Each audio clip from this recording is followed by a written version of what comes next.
June 28, 1914, in Sarajevo, the capital of Serbia.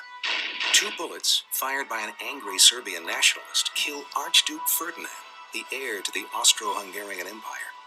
His murder destabilized an already tense Europe and sparked the First World War.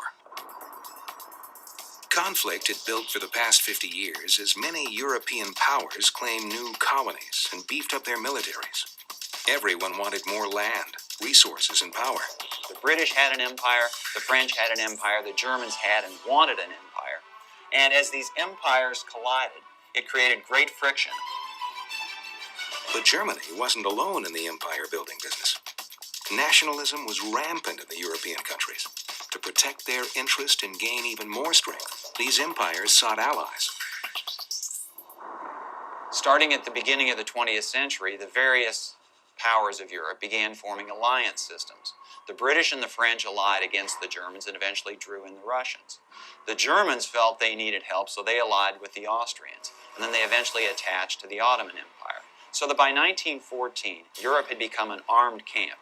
Britain, France, Russia on one side, these are going to become the Allied powers, and Germany, Austria-Hungary, and the Ottoman Empire on the other side. These will be the Central Powers. By 1914, the alliance systems had been built in such a way that the slightest tremor could cause the whole structure to collapse. And collapse it did. After the assassination of Archduke Ferdinand, Austria-Hungary declared war on Serbia.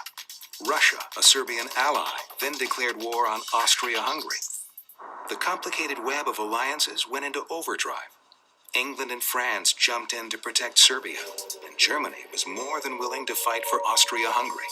The U.S. joined the Allied powers in 1917, and by the end, over 100 countries participated, even ones as far away as Japan and Bolivia. The Great War finally ended in 1918.